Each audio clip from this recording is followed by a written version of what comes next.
The year is 1082.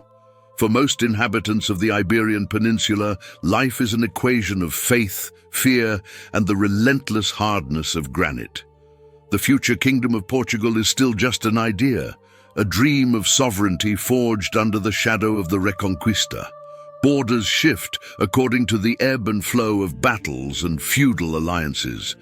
The scent of Europe in this era is not of incense and gold, but rather of fireplace smoke, wet earth, and the sweat of war horses. It is against this foundational backdrop, where clay mixed with blood to erect a nation, that Theotonius is born in the remote locality of Ganfei, in the current municipality of Valença. Theotonius was not born for anonymity. His childhood, spent under the heavy sky and mists of the Minho River, was immediately directed towards scholarship. The family, although of modest means, recognized the young man's early inclination towards study and piety. He would not be a farmer nor a warrior, but rather an intellectual and spiritual pillar. The Minho, with its constant sounds of running water, was the laboratory for his first thoughts. Let us imagine him, still a child, fetching water at the Torninho spring, his small feet clad in rudimentary leather, while his mind drifted far from the harshness of medieval life. His destiny was sealed by highly influential family ties. His uncle, the Bishop of Tui, assumed responsibility for his education. Studying in Tui at that time meant immersing oneself in an environment of high culture where manuscripts were treasures and Latin was the language of salvation and politics. There, Theotonius mastered the liberal arts and theology, absorbing the discipline of knowledge in an era when few had access to reading. While counts and barons worried about defending or conquering castles, Theotonius prepared to build moral fortresses. With his education complete and his reputation for intelligence and piety established, his rise in the ecclesiastical hierarchy was swift. Still in his youth, he was appointed canon regular at the See of Coimbra. Coimbra, at the beginning of the 12th century, was a center of strategic power. It served as the de facto capital of the nascent county, and thus its clergy was not merely spiritual, but profoundly political. Subsequently, Theotonius took on the role of prior at the See of Viseu. Here the hagiographer needs to pause and consider the weight of this position. To be a prior or a canon meant comfort, social influence, and the management of vast patrimonial assets. But material success began to generate deep dissatisfaction in Theotonius's soul. The Iberian Church was going through a period of certain relaxation in customs. Many clerics were more concerned with accumulating land and local politics than with the rigorous observance of the rule. The noise of ecclesiastical vanity seemed to suffocate the voice of the gospel. The future saint looked at his life, at the lives of his colleagues, and felt a profound emptiness. Sanctity, he believed, could not coexist with luxury or the neglect of the vow of poverty. This tension between the duty of office and the yearning for absolute purity constituted the first great conflict of his adult life. And it was this conflict that compelled him to make a drastic decision that would change the course of his life and the religious history of Portugal. In search of a more authentic and rigorous model of life, Theotonius undertook the riskiest of medieval journeys, the pilgrimage to Jerusalem. It was not a pleasure trip, but a months-long journey, fraught with danger, robbery, and disease. Let us think of the constant noise of the dusty road, the risk of encountering bandits on the muddy paths of Europe, and finally, the dry, suffocating heat of the Levant. What he sought was not relics, but the raw experience of faith, direct contact with the places where Christ had walked. His return from Jerusalem, however, was not a rest, but an awakening. He came back not merely as a pilgrim, but as a radical reformer. The contrast between the idealization of faith he had found in the Holy Land and the mundane reality of the church he managed in Portugal was unbearable. From that moment on, his mission would no longer be to ascend, but to purify. His reputation for piety was such that, not long after his return, Theotonius was nominated for the Diocese of Viseu. The episcopal mitre was the culmination of any clerical career, the pinnacle of ecclesiastical and political power. Acceptance would represent unquestionable security and authority, but Theotonius refused. This refusal was a scandal in the 12th century. A man who rejects a bishopric, a man who chooses voluntary poverty over purple robes, was an anomaly, a direct challenge to the system. By rejecting the diocese, Theotonius sealed his identity. He would not be a prince of the church, but a stripped-down servant. His refusal echoed in the corridors of power, serving as a declaration of intent. Reform would not be negotiated. He chose to be a canon regular, observing Augustinian austerity, rather than a bishop with all his pomp. The true work of Theotonius was about to begin, and for this, he needed a partner with equal fervor, albeit in a different field. This partner was the young and ambitious D. Afonso Henriques, the count who dreamed of being king. The bond that united these two men, the spiritual reformer and the political founder, was forged in Coimbra, the pulsating heart of the Reconquista. In 1131, in an alliance that shaped the cultural and religious identity of the new country, Theotonius founded the monastery of Santa Cruz, Holy Cross, in Coimbra. This was not a mere convent for prayer. It was planned to be the nerve center of scholarship, the heart of the Augustinian reform in Portugal, and a bastion of moral and intellectual support for the cause of independence. Santa Cruz, under the direction of Theotonius, became a scriptorium and a school of European renown. It was a beacon of light in a largely illiterate Europe. While the young D. Afonso Henriques consolidated the kingdom with the sword, Theotonius consolidated its soul with the pen. He was not just prior, he was the confessor, the counselor, and the ethical support of the monarch. In hours of doubt, in difficult decisions about war and justice, it was to Theotonius that the future king turned. The saint's work was not limited to praying or copying books. He was a relentless administrator of charity. The reformed rule he implemented at Santa Cruz focused on poverty, communal prayer, and crucially, service to the poorest and sickest. His sanctity was manifested in practice, in the bread distributed and the sick healed. His life was a demonstration that sanctity is not passivity, but an incessant action of transformation. He lived long enough to see D. Afonso Henriques recognized as king. He died in 1162, a man consumed by work and asceticism. The fame of his zeal and the miracles that crowned him was so overwhelming that the Church's response was immediate and unprecedented. Just 1 year after his death, in 1163, Pope Alexander III canonized Theotonius. By medieval standards, this was astonishing speed. This instant canonization attested to the fervent devotion of the people and the urgency of ecclesiastical recognition. Theotonius, the reformer from Ganfei, was now the first officially canonized saint born on Portuguese soil. His legacy, reinforced by the popular legend that says Saint Theotonius does not sleep, continues to watch over and protect the Portuguese lands. His story is proof that the founding of a nation requires more than armies and treaties. It requires a foundation of moral integrity. And it was Theotonius, the canon who refused to be bishop, who provided that foundation. His life invites us to question, do we still choose ambition or authenticity today?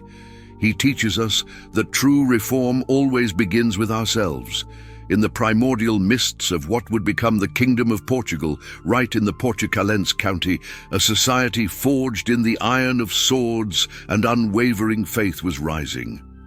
The year was 1082, a time of violent transition, where the border between Christian dominion and the Moorish Al-Andalus was a fluid line, drawn and redrawn by blood.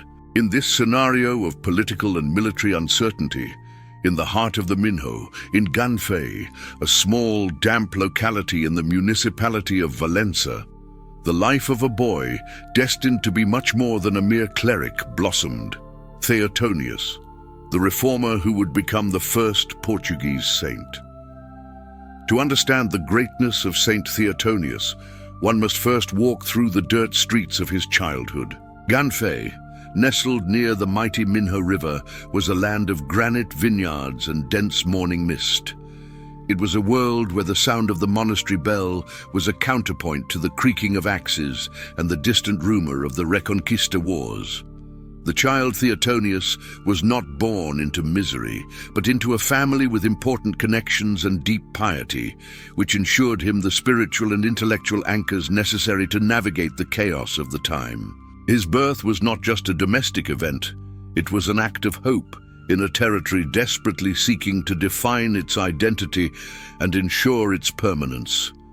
Early on, his parents, whose devotion was exemplary, recognized in their son an inclination different from most boys in the region, who dreamed of wielding a spear against the invaders.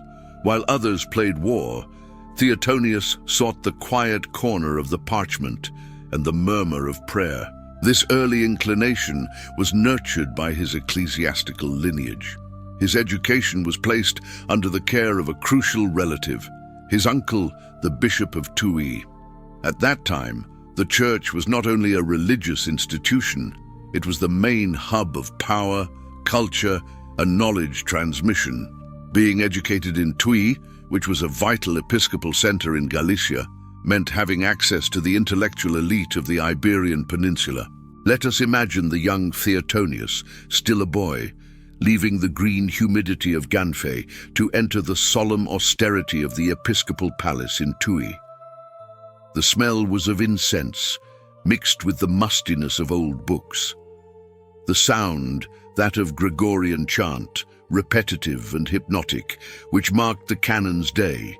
There, under his uncle's rigorous tutelage, Theotonius mastered Latin, the key to all knowledge of the era. He learned not only theology and liturgy, but also administration, rhetoric, and canon law, essential tools for his future reform mission. This was not a casual education, it was meticulous preparation for leadership. Even though he was surrounded by erudition, his heart sought simplicity. One of the sweetest and most revealing legends of his childhood in Ganfei, the legend of the Torninho Spring, illustrates this early search for humility. It is said that the young Theotonius, to spare his mother effort, would fetch water from this spring, distant from the house, in a demonstration of simple and constant filial charity. Later, this same spring would become associated with miraculous cures.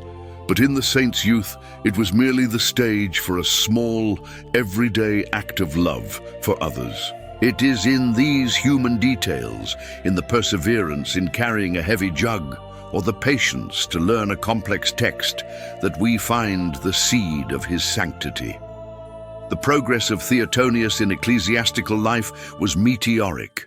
In his 20s, his talent was undeniable. His wisdom and diligence caught the attention of the religious authorities of the emerging Portucalense county. The door to advancement quickly opened. He initially took up the position of canon regular at the See of Coimbra. Coimbra, at that time, was not just an urban cluster. It was the pulsating heart of Portuguese ambitions, the center from which Count D. Henrique and, later, the young Afonso Henriques orchestrated the expansion. Being at the See of Coimbra meant being at the center of power. From there, his reputation grew, leading him to an even higher position, prior of the See of Viseu. Here, the dramatic arc of Theotonius's life begins to take shape, transforming the promising young student into the future reformer. As prior in Viseu, Theotonius possessed authority, resources, and general respect. He had everything that society at the time considered success and security. However, it was precisely in these positions of comfort that he felt the first great unease in his soul. What he saw in the ecclesiastical structures he administered was not the ideal of purity and rigor he had learned from the books in Tui. Relaxed customs, ostentation, and a certain worldliness in clerical life began to corrode the fervor of the Portuguese Church. The clergy, often involved in disputes over land or privileges, seemed to have forgotten the vow of poverty and exclusive dedication to prayer. This discrepancy between what he read in the Gospels and what he saw in the chapter houses generated a profound crisis in the young prior. His soul yearned for something purer, harder, more sacrificial.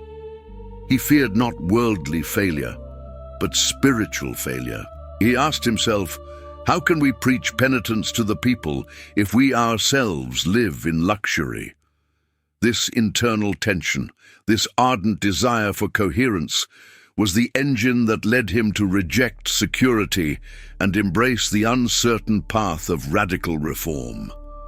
The life of a saint is not a succession of ease, but a journey marked by difficult choices. For Theotonius, the next step would not be a promotion, but a renunciation. He needed a purification, an absolute frame of reference for faith, which he could only find in a transformative experience, away from the politics and comforts of Viseu. This restlessness, this irrepressible desire to go beyond mere ecclesiastical administration, paved the way for his boldest decision yet, undertaking a dangerous and long pilgrimage to Jerusalem, to the Holy Land. Leaving the Portucalense county, then ravaged by the Reconquista, to venture across seas and deserts, was an act of supreme faith and absolute dissatisfaction with the status quo. It was the search to drink faith directly from the source, and then return, and finally set Portugal ablaze with the fire of reform. This journey, which he would undertake shortly thereafter, would mark the end of his youth and the beginning of his historical mission. He was about to exchange the comfort of the canon for the hardship of the pilgrim, a decision that would seal his destiny as the first great reformer of nascent Portugal. To understand Portugal's first saint, Saint Theotonius, it is imperative that we transport ourselves to the mists of the late 11th century, a period where the map of the Iberian Peninsula was written in blood and promises, and where faith shaped borders. The nation we know today did not yet exist, but rather the embryo, the burgeoning Portucalense county, a constantly disputed land, yet with an identity in gestation. It is in this turbulent setting in the year 1082 that Theotonius's life begins. His homeland, Ganfei, nestled near modern Valencia in the Minho region, was a strategic point, almost a permanent observation post. Imagine the air of that time. Dense, humid, impregnated with the smell of wet earth and occasionally the metallic odor of war coming from the border fortifications. The nearby Minho River was not only a natural border, but a lifeline, and a constant reminder of the proximity of other peoples, other powers. Theotonius was born into a family of relative nobility who did not live in the opulence of distant courts, but rather in direct contact with ecclesiastical administration and the needs of the people. This lineage provided him with a dual vision from an early age, an understanding of the political and military complexities of feudalism, and at the same time, a sensitivity to the harshness of peasant life. The political context was one of intense fragmentation. We were under the aegis of the great kingdom of Leon and Castile, ruled by Afonso VI, the Emperor of the Spains. The counties of Portugal and Coimbra, which would form Portugal, were granted to noblemen to administer the southern frontier and ensure the advance of the Reconquista against the Moorish taifas. Growing up in the Portucalense county meant living under constant tension. Every day was uncertain, every harvest could be interrupted by an incursion. This instability required strong leaders, not only in castles, but also in churches and monasteries, which were often the only refuges of order and knowledge. The monasteries of the time were not just centers of prayer. They were large estates, centers of agricultural production, and crucially, the only places where the scholarship of antiquity was preserved. From a very young age, Theotonius's inclination toward religious life was notorious. Unlike many young nobles who were destined for the church out of family convenience, his calling was genuine. He sought an order, a purpose that the political chaos seemed to deny. At the age of 10, he was entrusted to the care of his maternal uncle, the influential D. Cresconio, Bishop of Tui. This transfer was decisive. Tui was a major intellectual center in Galicia. There, Theotonius not only received religious instruction, but also an elite education in Latin, rhetoric, and canon law. The bishopric was an administrative engine, and Theotonius learned to manage not only souls, but also lands, finances, and legal disputes. He breathed the aroma of old parchments, the dry scratching of goose quills on paper, and the rigor of the canonical hours. This severe education, far from isolating him from reality, equipped him with the tools necessary to reform it. By the age of 18, Theotonius was already a figure of remarkable capacity. His scholarship and exemplary behavior drew attention, and he rose quickly in the ecclesiastical hierarchy. He was appointed canon regular at the See of Coimbra. Coimbra, at that time, was much more than a city. It was the de facto capital of the southern frontier and the political and military center of the struggle against the Muslims. Being a canon in Coimbra meant having access to the highest circles of power. His function as canon regular was to administer and ensure the observance of the rule of St. Augustine among the secular clergy. Coimbra offered Theotonius prestige, material comfort, and influence, but it was also the place where he first confronted the deep moral and spiritual crisis of the church of his time. The church in the peninsula, rich in lands and power granted by kings in recognition of its support in the Reconquista, was, paradoxically, marked by a certain laxity. The clergy, in many cases, lived worldly lives. Simony, the selling of ecclesiastical offices, was common, and communal life, which should have been austere, had been replaced by the pursuit of luxury and personal comfort. The sound of gold jingling in the sacristies seemed louder than prayer. This discrepancy between the evangelical ideal and practical reality generated an overwhelming internal tension in Theotonius. His soul, forged in discipline, repudiated the looseness he saw around him. The burden of responsibilities increased when he was transferred to the See of Viseu, where he assumed the post of prior. In Viseu, he stood out not only for efficient administration, but also for relentless zeal in preaching. He did not just pray. He acted, dedicating time to the poor and sick, practicing charity literally and practically, in contrast to the opulent lives of many of his colleagues. Young leaders in the Middle Ages faced a constant dilemma: conform to the system to prosper or risk everything to reform it. Theotonius, though young and successful, was becoming a beacon of rigor in an environment that preferred twilight. He could have lived a life of honors and comfort. His path was set for the top, perhaps even a future bishopric. However, the higher he ascended in the hierarchy, the stronger the feeling that he was drifting away from the true essence of Christianity. He was a man of tremendous administrative and intellectual capacity, but he felt that this capacity was being suffocated by political convenience and material comfort.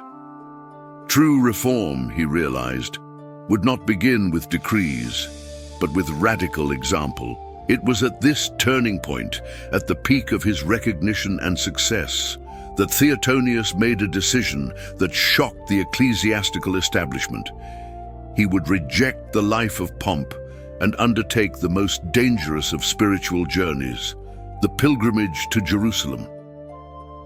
This journey was not just an act of faith, it was a dramatic escape from the golden chains of his own career. It was the courageous admission that the Church of Portugal, still nascent and full of potential, needed to be purified by the fire of asceticism. In the mists of the peninsular northwest, where the Minho River marks the still fluid border of a Portugal that barely dared to dream of being one, a figure destined to raise the spiritual foundations of the nation was born in the year 1082. In peaceful Ganfe, near the Roman wall of Valença, under a sky of intense humidity and deep green, the story of Theotonius begins not with thunder and prodigies, but with the silent promise of a vocation. It was a time of iron and faith. The late 11th century was shaped by the clanging of the Reconquista, the power struggles between feudal lords, and the complex relationship between the nascent Portucalense county and the Kingdom of Leon and Castile. The church was not only a refuge for the soul, it was the largest landowner, the repository of knowledge, and an undeniable political power. To understand Theotonius is to understand this stage of instability, where sanctity needed to be not only pious, but pragmatic. From an early age, his inclination for learning was notorious. He was not content with the rough games of other children. He sought the parchment, the silence of reading, the austerity of thought. Theotonius was entrusted to a master of extraordinary caliber. His uncle, Bishop D. Pedro, prelate of the Diocese of Tui, one of the most important ecclesiastical and cultural centers of the time. In the austere shadow of the Sea of Tui, young Theotonius not only learned Latin and theology, he was initiated into the arts of administration, the complexity of the canons, and the dangerous dance between temporal and spiritual power. The smell of incense mingled with the aroma of warm wax and the dust of old books, forging a brilliant intellect, but also a soul that yearned for something purer than courtly games. His rise in the ecclesiastical hierarchy was meteoric. In his 20s, young Theotonius already demonstrated a capacity for leadership and moral rectitude that set him apart. First, he was appointed canon regular at the See of Coimbra, the cultural and religious capital of the county. Coimbra, with its steep streets and the Mondego flowing lazily, represented the center of the political effervescence of D. Teresa, and later her son, the young Afonso Henriquez. Then he was elevated to prior of the See of Viseu. In Viseu, Theotonius reached the peak of local administration. He had jurisdiction, comfort, and the expectation of a brilliant future. But it was there, amidst the stuffy heat of the chapter houses and the whisper of clerical ambitions, that his soul began to feel a profound discomfort. The Portuguese Church of the time, although fervent in the fight against the external enemy, suffered internally from a relaxation of customs that was almost endemic. Married priests, priories functioning more as personal fiefdoms, and the pursuit of worldly riches were common ills. The comfort of Viseu became, for Theotonius, a gilded trap. He saw the blatant contrast between the radical simplicity of the Gospels and the pomp of the vestments he now wore. He heard the jingle of silver coins and the clatter of goblets at banquets, while the true cry of the poor and monastic discipline languished. This dissonance caused an excruciating inner conflict. He was an efficient, respected administrator, but he felt he was failing in his deepest vocation. The burden of the cross, he realized, was not in administering the church's assets, but in renouncing them. At the age of 30, he made a radical decision to abandon everything. His soul cried out for a cleansing, for an authenticity that only sacrifice and contact with the sacred could provide. In 1112, or perhaps slightly earlier, Theotonius undertook one of the most dangerous and transformative journeys of the Middle Ages, a pilgrimage to the Holy Land. Imagine the sound of water hitting the ship's hull, the smell of salt and fish, the constant threat of pirates or storms. The journey from Portugal to Jerusalem was more than an act of devotion. It was a test of physical and spiritual endurance. Crossing war-torn Europe, the peril-infested Mediterranean, and finally arriving at the arid, hot vastness of Palestine. In Jerusalem, at the heart of the Christian faith, Prior Theotonius shared his comfortable ecclesiastical identity. He donned the humble mantle of the pilgrim and knelt where Christ had walked. The mystical fervor that inundated him upon touching the Holy Sepulchre was the missing catalyst. There, he saw not only the places of the Passion, but also the ideal of radical poverty and ascetic rigor that the early monks had practiced. The comparison between that original purity and the relaxed life he had left behind in Viseu was an overwhelming shock. He did not return the same man. He came back to Portugal with the firmness of granite and the fire of a prophet. His mission was no longer to administer the existing church.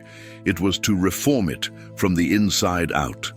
He had taken a solemn vow, unwavering poverty and obedience, which implied an absolute separation from the temptations of power and luxury. This conviction was immediately put to the test, and the stage was Viseu. Not long after his return, circumstances led to the prestigious and lucrative bishopric of Viseu becoming vacant. Theotonius, the exemplary prior and the man of greatest moral reputation among the local clergy, was the obvious choice. The episcopal nomination meant unparalleled power, a seat at the political apex of the county, wealth to support armies, and direct influence over the future king. The pressure was immense. His peers, his friends, the aristocracy itself expected him to accept the bishopric. It was the culmination of a career, the reward for all his scholarship and effort. It was the chance to reform, yes, but from the top, with the power of the mitre. Theotonius said no. The refusal reverberated throughout the hierarchy. How could a man reject such an honor, reject such security? He explained his decision not with arrogance, but with resolute humility. The bishopric represented an insurmountable obstacle to his vow of poverty and his longing for a life of greater rigor. Accepting the diocese meant embracing pomp, secular obligations, and the administration of wealth, which would dilute the reformist fervor he had brought back from Jerusalem. He feared that the weight of power would crush his soul. This renunciation was not a mere gesture of modesty. It was a political and spiritual act of profound rebellion against the secularization of the clergy. It was the first public demonstration that his reform would not be of words, but of life. Those who supported him were perplexed. Those who enjoyed the easy life in the church were alarmed. Theotonius, the man who could have been bishop, chose the narrow path. This no to power was his first great practical miracle, the ethical foundation of everything that would follow. He did not seek a stone cathedral, but a community of souls thirsty for God. This path would lead him from Viseu, the city of worldly temptation, back to Coimbra, the city where the future of Portugal was being decided and where his true work of spiritual construction was about to begin. The reformer had rejected the crown to accept the habit. He was ready for the greater battle. The sound of icy water hitting the granitic stones of the Minho River was the constant sound of Theotonius's childhood. He was born in 1082 in Ganfei, in the heart of what was then only the Portucalense county, a moving frontier between the Christian faith and the Moorish advance. To understand the journey of this man, the first saint born in Portugal to be recognized by the Apostolic See, one must first comprehend the setting. There was no nation, there was only struggle, dust, and a church that, although the pillar of society, suffered from the vices of humanity itself. The morning mist covering the Minho Valley enveloped Theotonius's home, and from very early on, it was noticeable that he was not suited for the rough, practical life of the fields. While other children ran among the terraces, he sought out the codices. There was in him an insatiable thirst for knowledge and a precocious seriousness bordering on melancholy. This inclination was cultivated by his uncle, the illustrious Bishop of Tui, who, sensing the young man's potential, ensured him the best education available at the time. Imagine the contrast. leaving the austere humility of Ganfei and diving into the centers of learning where Latin and sacred texts were the daily bread. Theotonius absorbed the doctrine with astonishing speed. His intelligence was not just theoretical, it was practical, administrative. He rose quickly within the ecclesiastical hierarchy. Still very young, he was appointed canon regular at the See of Coimbra. This was a position of prestige, combining liturgical service with the administration of the church's vast properties. Shortly thereafter, he was transferred to Viseu, taking the leadership of the collegiate church, becoming prior. In the eyes of the world, Theotonius had everything. He was young, influential, and at the nerve center of the future kingdom's religious power. He sat in comfortable chairs, wore the finest vestments, and dealt with the financial and political matters that cemented the social structure of the time. But behind the golden tapestry and eloquent sermons, there was an emptiness that tormented him. He saw the relaxation of customs, the cleric's attachment to wealth and worldly distractions. He saw charity transformed into formality and monastic life losing its original rigor. Theotonius's soul longed for Christ's austerity, but the environment around him smelled of luxurious incense and expensive wine, not the sweat and earth of true penitence. This internal conflict, the struggle between the comfortable position the church offered him and the radical purity his conscience demanded, became his first great challenge. It was then that he made a decision that shocked his peers. He temporarily abdicated his administrative duties and undertook the most dangerous journey of his era, a pilgrimage to Jerusalem. In that time, traveling to the Holy Land was not a devotional excursion.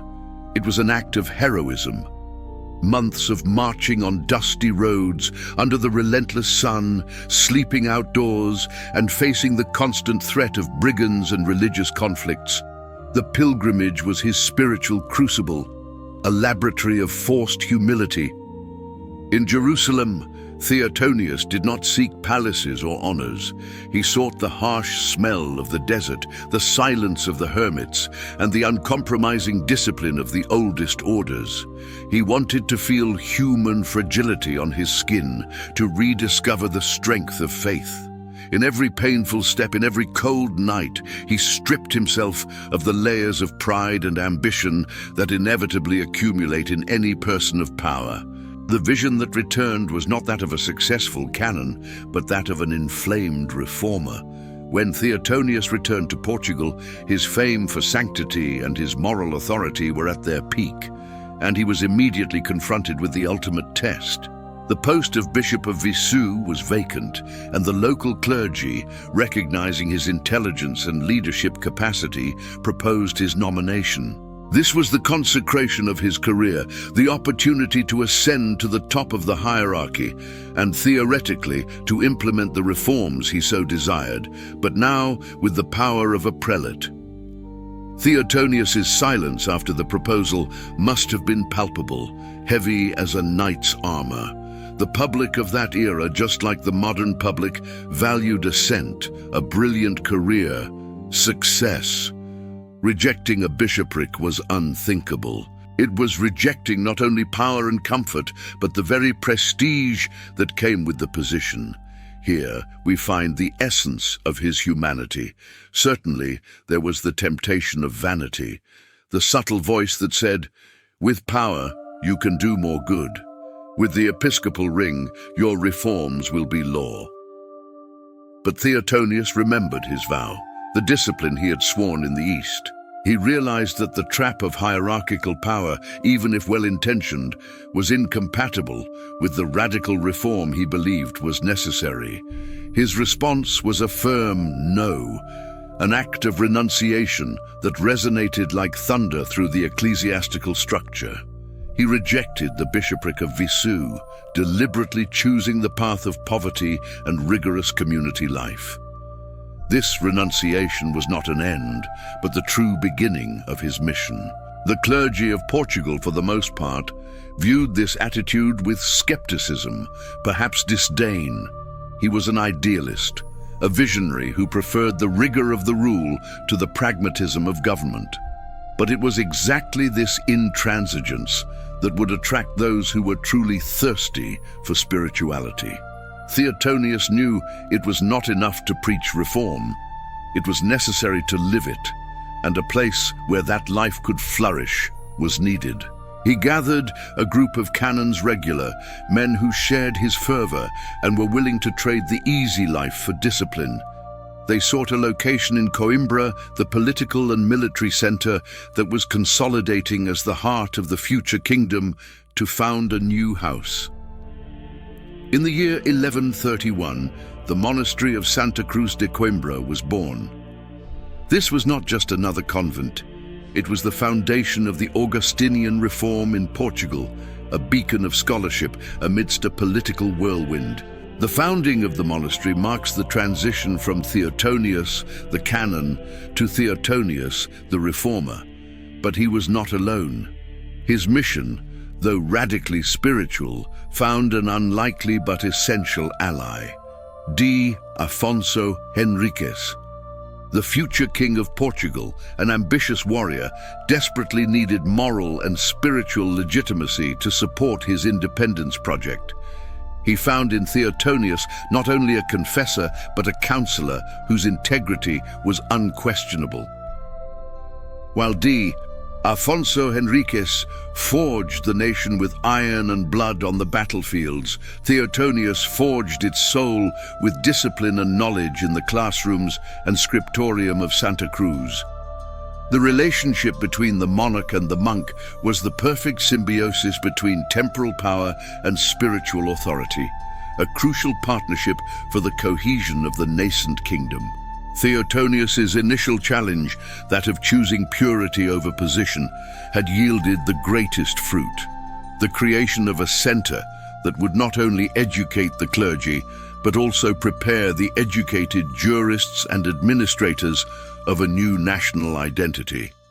The mission was launched, but the challenges of maintaining rigor amidst the king's political and military demands would be the continuous proof of his sanctity, the great trial or the dark night of the soul. The monastery of Santa Cruz de Coimbra flourished. Its limestone walls, once new and sparse, now housed a vast community. The smell of incense, warm wax, and fresh parchment hung around the cloisters, a scent of order and knowledge that spread throughout the young kingdom of Portugal. Theotonius, the prior, had reached the summit of his mission. The clerical reform he had dreamed of in Jerusalem was there, materialized, a beacon of rigor and scholarship that attracted the children of the nobility and the brightest intellectuals. But ironically, the relentless success of his work sowed the seed of his greatest trial. The years after 1139, when Afonso Henriques proclaimed himself king, brought Theotonius not the peace of the ascetic, but the overwhelming weight of the statesman. He had become the moral compass of the kingdom, the indispensable confessor and counselor. The monk who had vowed poverty and seclusion now found himself bogged down in chancellery matters, land arbitration, and worse still, the cold and often cruel politics of war. The tension between the prior and the king was a rope stretched between the altar and the throne. Afonso Henriques, in his thirst to consolidate military and territorial power, demanded from Santa Cruz not only prayers, but also material support and political intervention. Theotonius saw the evangelical simplicity of his Augustinian rule being eroded by bureaucracy and gold. Every royal decree that required his seal, every dispute between noblemen that required his judgment, distanced him from the quietude his soul craved. The dark night of the soul did not arrive with thunder and lightning, but with the corrosive silence of doubt in the darkness of his cell. In those middle years of his life, in the 1140s, Theotonius felt a coldness that no fireplace in Coimbra could ward off. It was the coldness of the temptation to fail, of having traded personal sanctity for administrative efficiency. In the dead of night, when only the distant murmur of the monks in vigil echoed across the damp stones, he knelt. The rough wool habit felt like a ton, and the hair shirt, which he secretly wore under his clothes, left marks that no longer seemed painful but useless. His eyes, accustomed to the dim light of books, stared at the crucifix and asked, "Lord, where is the Theotonius who promised you solitude in Jerusalem? I have become an administrator of wealth, a counselor of princes, not a poor servant. Success has stolen my soul." The conflict was agonizing. On one side, the awareness that the monastery of Santa Cruz was the pulsating heart of Portuguese culture, the center from which faith and law radiated, essential for the country's future. On the other, the profound longing to abandon everything, flee to the desert or return to small Ganfe, where the smell of the earth and the simplicity of the people would not be mingled with the suffocating aroma of the court. Human frailty manifested itself in exhaustion. Sleepless nights, spent meditating on the justice of new borders or drafting letters to Rome, drained his strength. He feared pride. The king's praise, the monk's veneration, the reputation for miracles that was already beginning to circulate, all of this seemed like a trap. He prayed not to be freed from pain, but to be freed from power.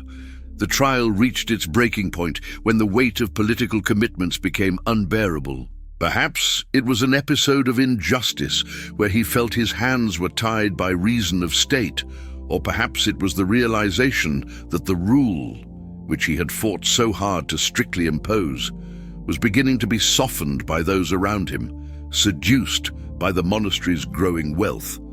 Theotonius understood that to save his soul and paradoxically to preserve the original purity of his foundation, he needed to step down. This decision was not an act of surrender, but an act of radical faith. In the eyes of the world and the king, it was madness. How could the pillar of Coimbra simply crumble? In 1145, he summoned the community. The chapter house was tense, illuminated by the flickering light of lamps that revealed the anxiety on the canons' faces. Theotonius, with a countenance marked by austerity and the weight of years of vigil, spoke with a strangely calm voice, yet laden with an authority that transcended his title. He explained that the office of prior, with its secular demands, made the fulfillment of his first vow impossible: total dedication to God. The man who had been elevated to a position of unrivaled power in the young kingdom now divested himself of it. The texture of the cold stone beneath his feet was the sole witness to his liberation. The reaction was immediate and overwhelming. The canons tried to dissuade him. King Afonso Henriquez, upon hearing the news, reacted with the fury of someone who saw his main ethical foundation collapsing. The monarch, who saw Theotonius not just as a saint, but as a crucial diplomat, demanded his return. But Theotonius was inflexible. He retreated to an isolated cell, away from administrative obligations, assuming the role of a simple monk. For a precious time, he returned to his essence, to the silence he had so missed. He could once again hear the rhythmic sound of his own prayers and the smell of wet earth entering through the window, instead of the noise of the court and the scent of ink. He dedicated himself to carpentry, to manual labor, to reaffirm the humility of his state, accepting anonymity and obedience to a new prior. This renunciation, this public death, was the turning point of his sanctity. It was not the miracles or the foundations that defined him at this moment, but the courage to say no to power and glory to save his vocation. He demonstrated that true reform begins in personal self-stripping. The community and the king, however, could not live without his light. His wisdom and moral presence were too vital. After a brief period of seclusion, Theotonius was compelled, through obedience, to return to the active life of the monastery, although he never formally reassumed the position of prior. He remained the voice of conscience, the silent counselor, the beacon that radiated purity amidst political complexity. The great trial was over, leaving him stronger, more humble, and infinitely holier. He had faced his greatest enemy, the seduction of success, and by renouncing everything, he had found the peace he needed to guide, with renewed integrity, the spiritual destinies of Portugal until the end of his days. This act of self-denial was not just a lesson for the 12th century monks, but remains a timeless challenge for anyone overwhelmed by the weight of modern responsibilities, knowing when to stop, when to renounce control, to rediscover true purpose. Theotonius returned from the lands of the Levant not as a mere pilgrim, but as a man transformed by the desert and the insatiable thirst of the sacred sites. The year was likely near 1130. He had witnessed the rigidity of the early Christian communities and returned with his ears ringing with the austere silence of the Judean mountains. That ancient world of fervor and sacrifice contrasted brutally with what he found in the humid mists of nascent Portugal, where clerical life, under the pressure of wars and political instability, had fallen into a dangerous complacency, a certain and lamentable relaxation of customs. The world, however, did not leave him in peace. His scholarship, his undeniable zeal, and his respected lineage, let us remember his uncle had been a bishop, made him an inevitable candidate for ecclesiastical power. He was offered the See of Viseu, one of the most influential posts in the territory. For most men of the time, this would be the pinnacle of a career, the crown of years of study and service. But for Theotonius, the calling was different. There, on the threshold of his spiritual maturity, he faced his greatest temptation: institutional comfort and authority. He looked at the silk and fine linen robes the position would demand, the plentiful table and the worldly obligations of a bishop, and knew that if he accepted, he would kill the reform in his own heart. With a firmness that surprised and even offended many in the clergy, he rejected the bishopric.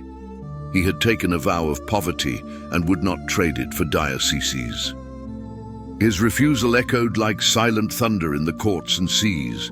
The man who had been born in Ganfei, within the walls of Valença, announced that his focus would not be managing property and taxes, but building a beacon of genuine spirituality. He needed a place where study and manual labor went hand in hand, where prayer was as constant as breath, and where charity was not an option, but the rule. This desire culminated in the project that would become his masterpiece and the pulsating heart of Portuguese culture for centuries: the founding of the monastery of Santa Cruz, Holy Cross, in Coimbra, in the year 1131. Coimbra, at that moment, was more than a city. It was the de facto capital, the nerve center from which the young D. Afonso Henriques led the Reconquista and drew the border of the future kingdom. Theotonius, realizing that the strength of a nation lies not only in its armies, but in the solidity of its ethics and the culture of its leaders, chose Coimbra for strategic purposes. He was not alone. D. Afonso Henriques himself, who already recognized Theotonius's immense moral stature, joined this cause. The partnership between the spiritual reformer and the nascent monarch is one of the most fascinating pillars of Portugal's foundation. The king needed divine legitimacy and educated officials to govern. Theotonius needed protection and material support to build his center of reform. They complemented each other. The monastery of Santa Cruz, erected under the Augustinian rule, but with a rigorous and reformed interpretation, became the center of gravity for knowledge and morality in the new kingdom. Let us imagine life within those newly erected walls. The constant smell of incense and melted wax mingled with the acidic odor of new parchment and oak gall ink. It was not just a place of prayer, it was a factory of books and thought. In the cold, dimly lit rooms of the scriptorium, the canons, under Theotonius's strict guidance, copied and translated classics and sacred texts. They were building, letter by letter, the library the nation needed to educate itself. There, at Santa Cruz, the seed of Portuguese scholarship was planted, preparing men who would become counselors, diplomats, and bishops. Theotonius's maturity was defined by his balance between personal asceticism and civic action. While maintaining severe fasts and wearing a hair shirt under his thick wool habit, he also spent long hours alongside the young D. Afonso Henriques. His influence over the future king was profound. Theotonius was not merely a confessor, listening to the monarch's sins and doubts. He was the fundamental ethical and moral counselor. When D. Afonso prepared for a military campaign, it was Theotonius's voice that reminded him of the justice due to the vanquished, the need for moderation, and the obligation to protect the poor and orphans that war created. This relationship of creative tension was vital. The king was impetuous and warlike. The canon was thoughtful and deeply spiritual. Theotonius functioned as the moral anchor that prevented political ambition from degenerating into pure tyranny. The cohesion of the social and ecclesiastical structures of the time depended largely on the silent authority of this reformer who had renounced power to exert true influence. The practical and visible work of the saint was undeniable. His charity was as organized as his monastic life. He did not limit himself to giving alms. He created structures for social support.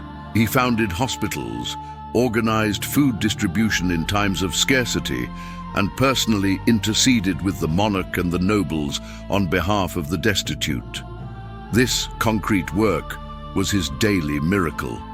However, popular tradition, which always craves a more palpable manifestation of divine power, recorded numerous miraculous cures attributed to his intercession, especially for the sick who knocked on the door of the monastery of Santa Cruz. The rigidity of his ascetic life, which included nocturnal vigils and an extremely frugal diet, never prevented him from being accessible and compassionate toward others.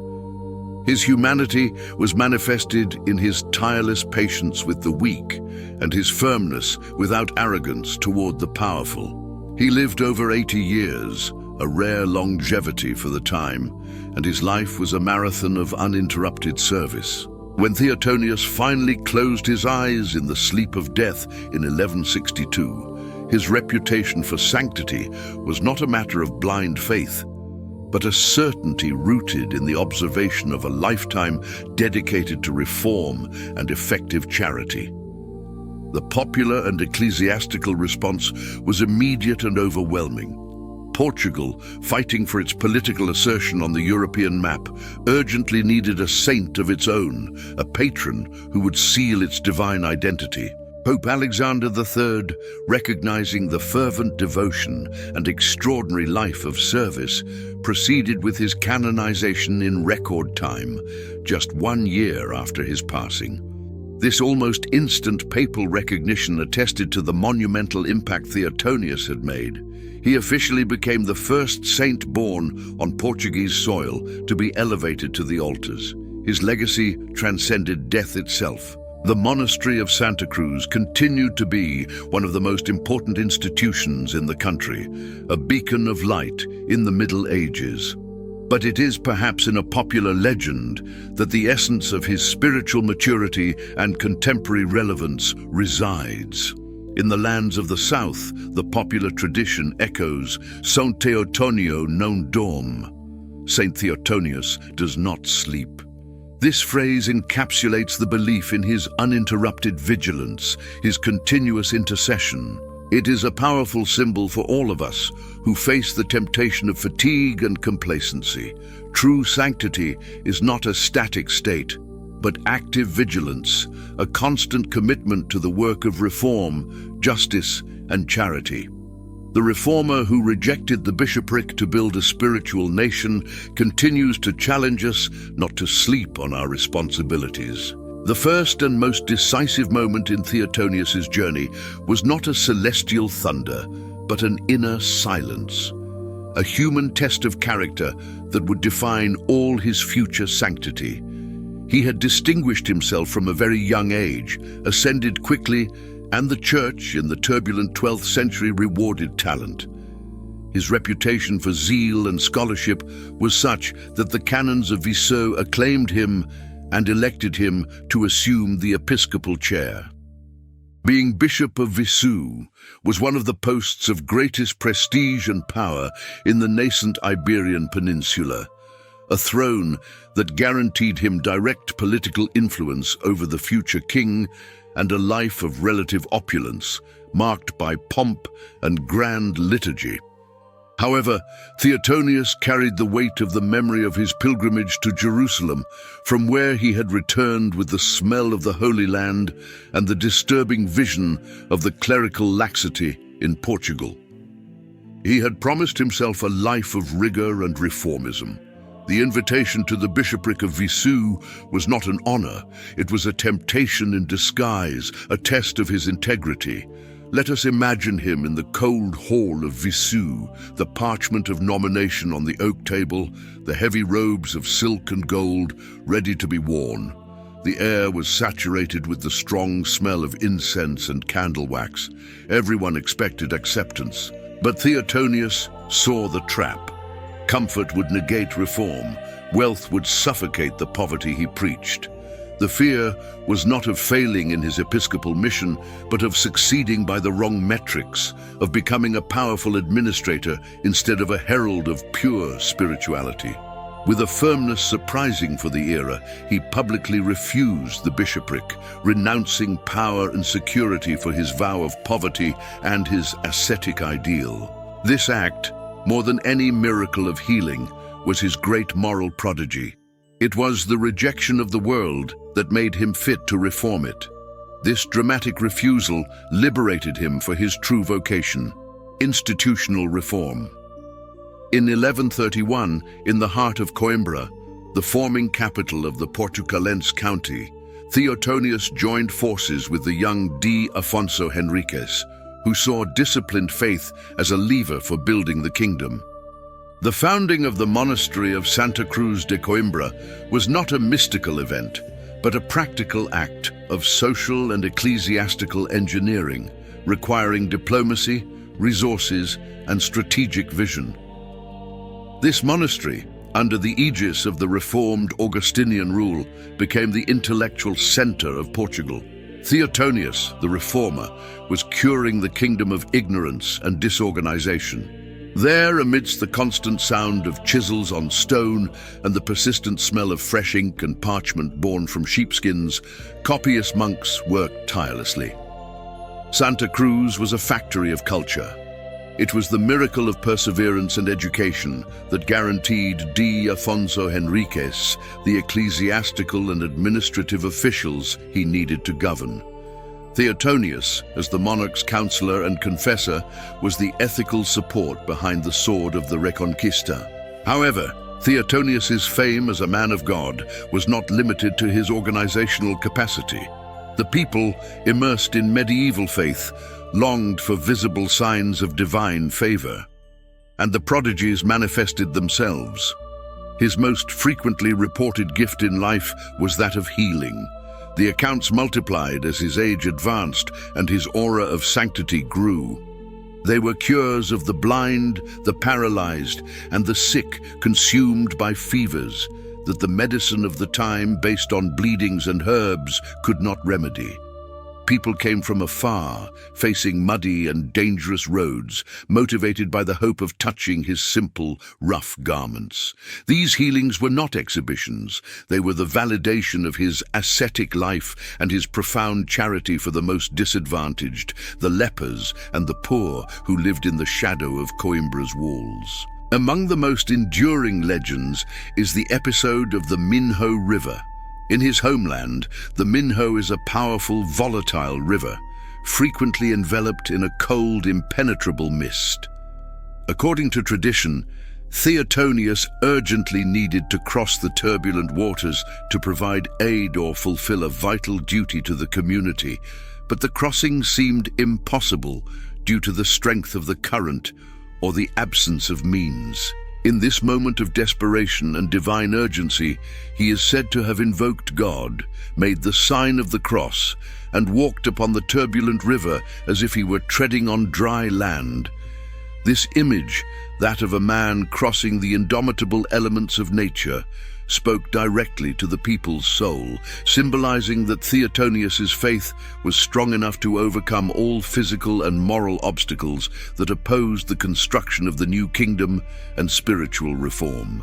Another prodigy, more subtle but equally relevant to popular devotion, is the Torninho Spring near Ganfei, a simple spring where young Theotonius would fetch water. After his death, and by virtue of the tradition that the water he used was blessed, the spring began to be sought out by devotees who attributed healing properties to it. This is a miracle of continuity, showing how his sanctity infused itself into the everyday, transforming a mundane act, fetching water into a point of contact with the divine. The final decisive moment which forever sealed his place in the history of the Church was papal recognition. Theotonius died on February 18th, 1162, in Coimbra. The mourning was vast and profound. His reputation for sanctity was such that popular devotion and the royal approval of D. Afonso Henriques pressured the Holy See.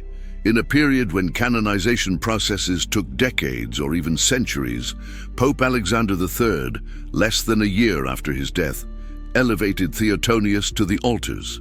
The speed of this canonization, around 1163, is an administrative and theological marvel, the highest testament that his life, his refusal of the bishopric, his foundation of Santa Cruz, and his gift of healing were entirely pleasing to God. This recognition made Saint Theotonius the first canonically recognized Portuguese saint. His influence extends even today in the popular belief expressed in the saying, São Teotonio no dorme, or does not sleep. This tradition, alive especially in the south of Portugal, symbolizes his uninterrupted vigilance over his devotees and the lands of Portugal. In an era when the world faces crises of leadership and calls for integrity, the legacy of Theotonius, the man who rejected easy power in the name of true reform, remains a beacon of vigilance and proof that the greatest reform begins in silent, personal renunciation. He did not just live the faith, he architected it, ensuring that nascent Portugal had a spiritual foundation as firm as the granite of the north. The winter sun in Coimbra, around the year 1160, no longer warmed Prior Theotonius's bones as it once did. 50 years had passed since he embraced the life of a canon regular, and almost 30 since he founded the monastery of Santa Cruz, the cornerstone of Augustinian reform and the intellectual cradle of the new kingdom. His body, chastised by rigorous fasts, the damp cold of the cells, and the incessant dedication to study and prayer, began to show clear signs of exhaustion. The stiffness in his knees made every ascent and descent of the stone stairs a silent ordeal, and the flickering light of the scriptorium candles required a painful effort from his sight, once so penetrating. The elder, who had been the fire of reform, the incisive counselor of King D. Afonso Henriques, and the beacon of Portuguese morality, was now slowly retreating. His mind, however, remained clear as the water of the Torninho spring from his native Ganfei. The most intense battle he knew was no longer against the Moors, nor against the laxity of the clergy, but against finitude itself. Theotonius never sought temporal power. We recall that he had rejected the bishopric of Viseu, seeing it as a threat to his vow of poverty and humility. In old age, this humility deepened into a holy fear. He, who had led so many souls to salvation, now feared judgment for his own failures and imperfections. This is the great test of fire for a saint, not the ostentation of virtue, but the profound awareness of one's own misery before the majesty of God.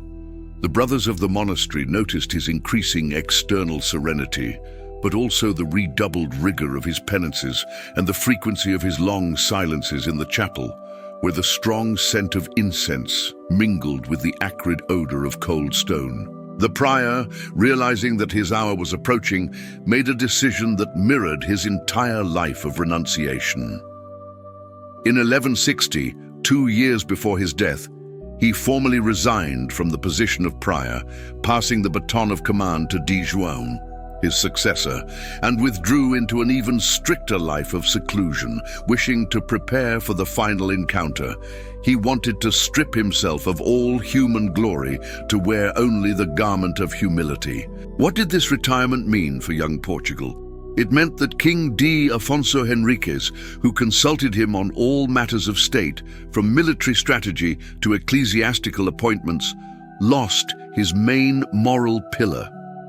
The voice of Theotonius, which had echoed in the corridors of Coimbra, insisting on justice and charity toward orphans and the poor, was fading. Tension set in. Not just the loss of a spiritual leader, but the loss of an ethical counterweight to royal power. The nascent kingdom watched the decline of its reformer with apprehension. The year 1162 arrived. Winter tightened its grip. At the monastery of Santa Cruz, the rumor of the final decline spread in whispers. Fever consumed him, draining the strength he had dedicated to the material and spiritual construction of Portugal. On February 18th, the agony intensified. Around him gathered the canons, his spiritual sons, and many faithful from Coimbra who, knowing the proximity of death, filled the vicinity of the cloister. The air was heavy, charged with whispered prayers and the constant tolling of the bell, calling for vigil. Theotonius asked them to read the gospel to him and kept the crucifix close to his lips. In a last effort of his already fragile humanity, he expressed his desire to be buried not in the main nave or in a tomb of honor, but humbly near the entrance of the monastery, where the feet of all might tread the earth above him. It was a final symbol of his belief: the humblest servant must stand at the door. As the prior expired, the traditional hagiography narrative reports that those present felt a soft odor, not the smell of sickness and death, but an aroma of flowers and spices, which was seen as the unmistakable sign of celestial presence. Saint Theotonius, the reformer with the indomitable heart, surrendered to the divine will on February 18, 1162. News of Theotonius's death struck D. Afonso Henriques with profound sorrow. He had lost more than a counselor. He had lost a spiritual father who, in moments of doubt and temptation, had kept him firm on the path of justice and the founding of a kingdom based on solid Christian principles. The king himself attended the funeral, publicly demonstrating the crown's debt to that simple monk. But Theotonius's story did not end with his burial. His legacy of sanctity, charity, and reform was so palpable and immediate that popular devotion exploded. Cures and miracles attributed to his intercession began to be reported almost immediately. The ecclesiastical authorities, eyewitnesses to his ascetic life and his transformative impact on the Portuguese clergy, knew they could not ignore the people's clamor. In an era when the canonization process took decades, often centuries, the Church made an extraordinary move. Just 1 year after his death, in 1163, Pope Alexander III, recognizing his undeniable sanctity and proven miracles, proceeded with his formal canonization. This act is historically monumental. In 1163, Portugal was a newborn nation, still fighting for international recognition. The canonization of Theotonius, the reformer of Santa Cruz, not only gave Coimbra a spiritual patron, but granted the young kingdom its first saint, elevated to the altars, legitimized by the highest ecclesiastical authority in Rome. Saint Theotonius became the first saint of Portugal, a spiritual symbol that went hand in hand with the national identity that D. Afonso Henriques was striving to establish on the battlefield. His sanctity was, in a way, the divine seal of approval upon the new country. Theotonius's tomb, initially humble, as he had wished, quickly became a center of pilgrimage. And the monastery of Santa Cruz, thanks to his zeal and the structure he implemented, consolidated itself as the largest center of learning, culture, and manuscript copying in the Iberian Peninsula. His tradition of vigilance, immortalized in the popular legend that Saint Theotonius does not sleep, remains to this day a subtle reminder of the need for constant vigilance over institutions and spiritual life. What Prior Theotonius left for history was not just a set of rigid rules, but a model of leadership that stripped itself of power to better serve. His journey, marked by constant renunciation and dedication to reform, offers a timeless echo to modern man. The true legacy is not in the titles we accumulate, but in the integrity and quality of the work we leave behind. A work that, in the case of Portugal's first saint, transcended death itself to guide a kingdom through the centuries. He who was born in the mists of Ganfe, Valença, departed, but his light, the first official light of Portuguese sanctity, would remain lit forever. In the year 1162, the air in Coimbra already carried the weight of inevitability. Saint Theotonius, the spiritual pillar of iron that had sustained the birth of a nation, was in his 80s. His body, chastised by decades of rigorous fasting, vigils, and the cutting cold of the stones of the monastery of Santa Cruz, showed signs of exhaustion. He had lived long enough to see the dream of independence solidify and his monastic foundation become the intellectual beacon of the new kingdom. The scene surrounding his death was one of profound veneration. The canons, the novices, and even the young King Afonso Henriques, who owed him so much in terms of ethical and moral counsel, knew they were witnessing the end of an era. Theotonius did not die in an episcopal palace, which he had rejected with fervent detachment, but rather in his austere cell, among the books and humble objects that symbolized his life of voluntary poverty. Tradition recounts that his final days were marked not by complaints, but by a deep serenity, a peace that can only be achieved by one who has fulfilled his mission to the last breath. Theotonius's final sigh in Coimbra, that year of 1162, was not an end, but a prelude. The fame of his sanctity was palpable. It was not a sanctity manufactured by ecclesiastical politics, but one forged on the ground in ceaseless work, charity toward the poor, and the radical reform of consciences.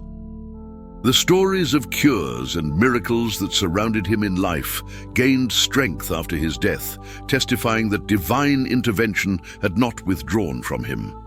What followed is one of the most extraordinary chapters in Portuguese ecclesiastical history.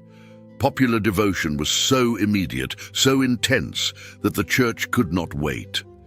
In 1163, just 1 year after his death, Pope Alexander III proceeded with his canonization. By the standards of the time, where sanctity processes could take centuries to unfold among testimonies, investigations, and papal politics, the speed of Theotonius's elevation to the altars was an extraordinary and immediate recognition of his heroic virtue. This act not only honored a man, but conferred vital spiritual legitimacy on nascent Portugal. For the first time, a son of this land was officially recognized as a saint, giving the young kingdom a celestial patron born on native soil. Saint Theotonius's legacy, however, lies far beyond the speed of his canonization. His greatest monument is not stone or bronze, but knowledge. The monastery of Santa Cruz de Coimbra. Theotonius transformed that space, founded in partnership with Afonso Henriques in 1131, into a true cultural engine. In that time of war, conquest, and uncertainty, when ink was rare and parchment expensive, Santa Cruz established itself as the kingdom's primary scriptorium. There, beneath the strong scent of beeswax and oak gall ink, copyist monks worked tirelessly. They not only preserved sacred texts, but transcribed laws, historical chronicles, and philosophical treatises.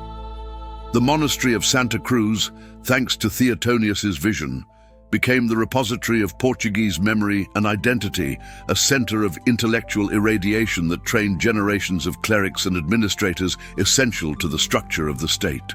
Theotonius left a model that faith and knowledge go hand in hand, a practical lesson that moral reform must be accompanied by educational elevation. But his heritage is not purely institutional.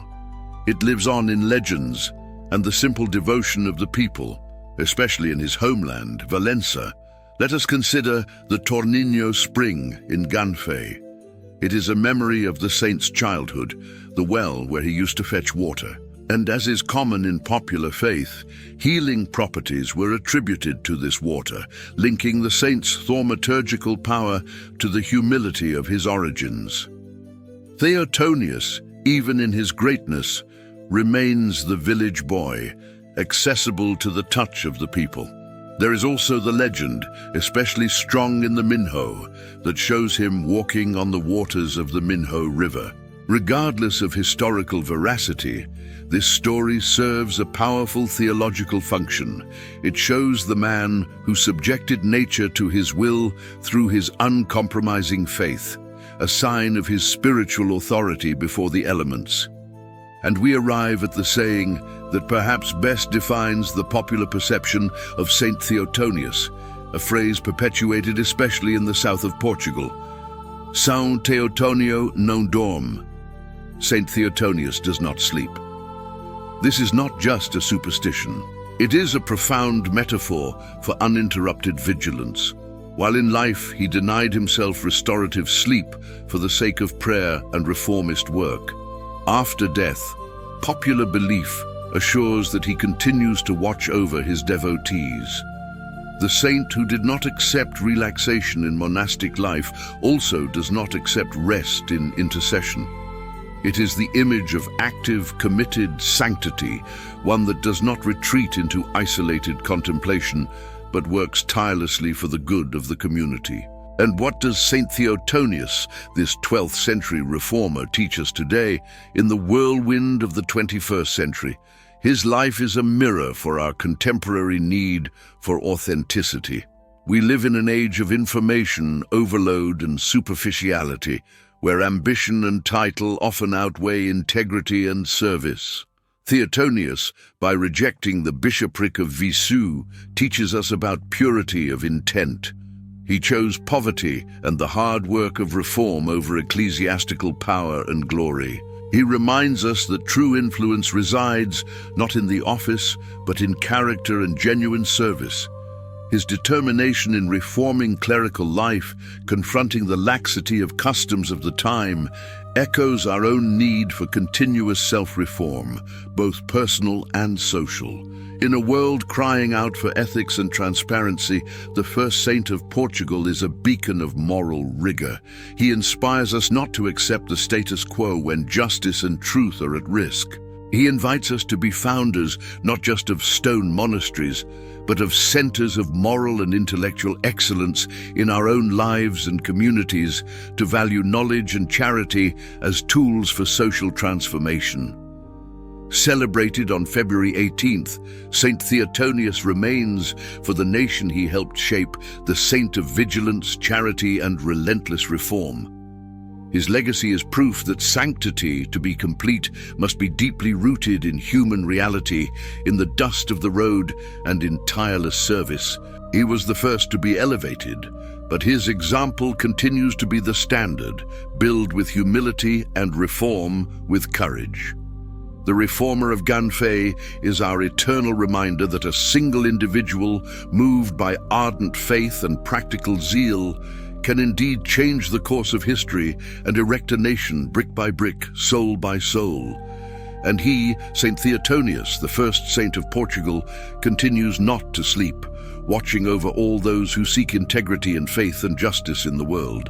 O glorious Saint Theotonius, zealous reformer of the Church and luminary of the Portuguese fatherland, who were the pioneer of sanctity in our nation and the prudent counselor of the founding king, we humbly greet you in the splendor of your celestial glory. You who, in the century of uncertainties and neglect, embraced the rigor of the Augustinian rule, and with unwavering fervor dedicated yourself to the purity of divine worship and the reform of customs, teach us to love the discipline of spiritual life and to detest all lukewarmness. You were a beacon of righteousness that illuminated the tortuous paths of temporal power, and your constant prayer was the shield of Portugal. Intercede for us before the throne of the Almighty, O our first saint, so that we may obtain the grace of a robust faith, capable of resisting the temptations of the world and the snares of the evil one. Obtain for us, through your powerful intercession, the purity of heart you longed for, the spirit of charity towards the needy, and the apostolic zeal that consumed you. Grant us the wisdom to discern the will of God in our paths and the strength to fulfill it completely, so that, following your example of fidelity and service to the Church of Christ, we may persevere until the end and share with you in eternal blessedness. Amen. My prayer. O Lord our God, in elevated gratitude, we lift our hearts to thank you for the gift of life and the privilege of carrying forth your love through the stories that inspire and transform us. We thank you, Father, for granting us the strength, wisdom, and courage to share the teachings of your gospel through this channel, which has been a beacon of hope and light amidst the adversities of the world. Lord, we recognize that every life is a precious gift, and we are grateful for every moment granted to us to witness and propagate your word. May every story told, every message of faith, and every divine teaching reach hearts thirsty for love, truth, and reconciliation. We thank you for the inspiration that guides us, for the blessings that multiply, and for the opportunity to contribute to the dissemination of Christianity, bringing the light of your love to those who seek direction and comfort. Through these narratives, may we touch lives, strengthen faith, and create a community united in the search for the peace and truth that only you can offer. May your grace continue to enlighten us, and may we be instruments of your mercy and compassion, reflecting the beauty of your love in every word and gesture. In the name of Jesus, our Savior, we thank you for allowing us to participate in this sacred mission. Amen. We have just witnessed the journey of Saint Theotonius, a man who refused to accept comfort in the name of truth. He did not merely found, he reformed. He did not just pray, he acted. Theotonius reminds us that faith is not a static story, but a path of unceasing search for justice and for God. If the story of this first saint of Portugal has touched your soul and ignited in you the desire to also be a reformer in your own life, we invite you to be part of this community. Don't be content just to watch. Join us.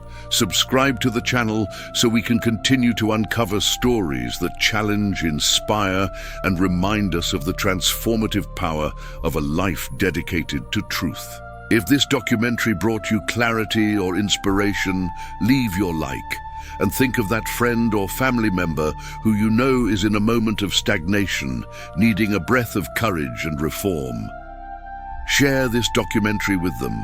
Be the messenger of Theotonius's inspiration. And now the most important thing. After witnessing Theotonius's courage in reforming what seemed unshakable, I ask you, what habit or idea in your own life does the spirit of the reformer king need to challenge today? Tell us in the comments below. And before we leave, click on one of the videos appearing here, chosen especially for you.